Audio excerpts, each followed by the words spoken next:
सितंबर 2025 है और राष्ट्रभाषा के रूप में आज ही के दिन हिंदी को अपनाया गया। जब हमारा देश आजाद हुआ तो हमारे देश के महान नेताओं के सामने यह प्रश्न आया कि भारत एक ऐसा देश है जहां बहुत सारी भाषाओं को बोलने वाले लोग, बहुत सारी संस्कृतियों और बहुत सारी परंपराओं को मानने वाले लोग।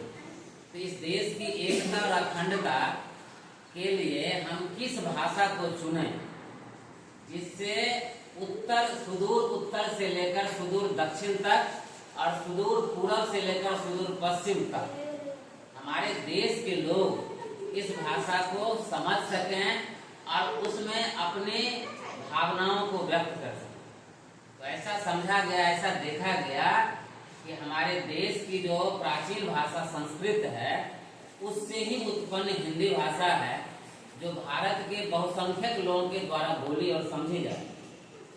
और इस भाषा को हमने राष्ट्रभाषा का दर्जा दिया और तब से लेकर आज तक देश के विभिन्न राज्यों में, चाहे वहाँ की क्षेत्रीय भाषा जो कुछ भी हो, लेकिन हिंदी में मतलब अपने बातों को हम रखने की आज़ादी हमारे पास है, या बहुसंख्यक लोग हिंदी को समझ लेते हैं, बोल लेते हैं। यह एक ऐसी भाषा है जिस भाषा में भारत के सबसे पुराने जो इतिहास हैं उस इतिहास को पढ़ने का मौका मिलता है। इस भाषा की जो कविताएं, इसके जो लेखक हैं, इसके जो साहित्यकार हैं, उन्होंने इस देश की परंपरा को जीवित रखने के लिए तरह तरह की कविताएं लिखी, तरह तरह की कहानियां लिखी। मसलन आज हम देख रहे हैं कि जैसे देशभक्ति से संबंधित कविताएं, जैसे रामधारी सिंह दिनकर की कविता हम लोग देखते हैं, फिर प्रकृति से संबंधित कविताएं सुमित्रा नंदन पंत की देखते हैं, किसान मजदूरों की व्यथा की कहानी प्रेमचंद जैसे साहित्यकारों की रचनाओं में देखते हैं, या भारत की सांस्कृतिक या आध्यात्मिक जो पक्ष है वो सूरदास और तुलसीदास की रचनाओं में दिखाई देता है। तो इस भाषा के जो साहित्य हैं इनको पढ़ने से हम काफी ऊर्जान्वित होते हैं और देश को ज्यादा से ज्यादा समझते हैं और देश के इतिहास को समझते हैं। इस भाषा में बोलना, इस भाषा में बात करना बहुत सहज है, सरल है। इस भाषा के शब्द और वाक्य काफी सुगठित हैं, काफी समझने और बोलने में बिल्कुल सहज हैं। तो इस भाषा के माध्यम से, इस भाषा की जब उन्नति होगी तब हमारे देश की परंपराओं की उन्नति होगी या सांस्कृतिक बहुलताओं की उन्नति। आज हम देखते हैं कि भाषा के नाम पर कभी कभी विवाद भी हो जाता है। क्षेत्रीय जो भाषाएं हैं वो बोलने वाले लोग ये कहते हैं कि हम क्षेत्रीय भाषाओं में बात करेंगे, हिंदी की प्राथमिकता नहीं देंगे। आज शिक्षण जो संस्थाएं हैं, विशेष रूप से प्राइवेट जो शिक्षण संस्थाएं हैं, उनमें अंग्रेजी भाषाओं का काफी प्रचलन है।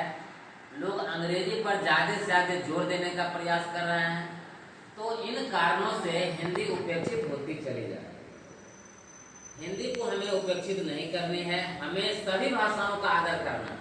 जितनी भी भाषाएं, चाहे तेलुगु हो, मलयालम हो, कन्नड़ हो, चाहे बांग्ला हो, चाहे उड़िया हो, चाहे इंग्लिश हो, चाहे उर्दू हो, जो भी साहित्य है सभी का हमें सम्मान करना है। लेकिन हिंदी हमारी मातृभाषा है और हिंदी में बात करना, हिंदी में लिखना हमारे लिए गर्व का विषय होना चाहिए। आज बच्चों को विशेष रूप से हिंदी पर ध्यान देने की ज्यादा से ज्यादा जरूरत है, क्योंकि ऐसा देखा जाता है कि अंग्रेजी सीखने के चक्कर में वो हिंदी को धीरे धीरे भूलते चले जा रहे हैं। हिंदी में उनका लिखना मजबूत नहीं है, उनका हिंदी में सुलेख अच्छा नहीं है, वो हिंदी सही ढंग से भूल नहीं पाते हैं, हिंदी की कविताएं उन्हें सही ढंग से याद नहीं है, हिंदी के रचनाकारों के बारे में नहीं जानते हैं, हिंदी की रचनाएं वो बहुत अधिक नहीं पढ़ते हैं।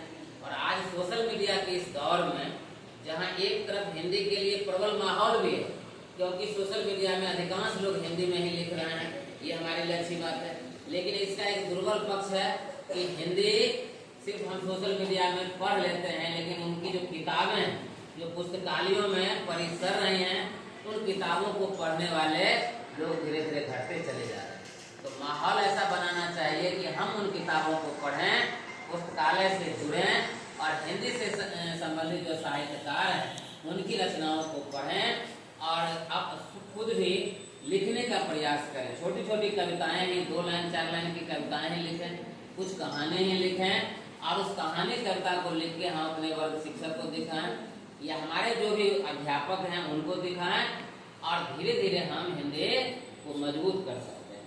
हम लोग हाई स्कूल के जीवन में रघुनंदन उच्च विद्यालय समर्था में हम लोगों ने देखा कि यहाँ के जो विद्वान उस समय के शिक्षक हुआ करते थे, उन्होंने हम लोगों के मनोबल को काफी ऊंचा किया हिंदी के।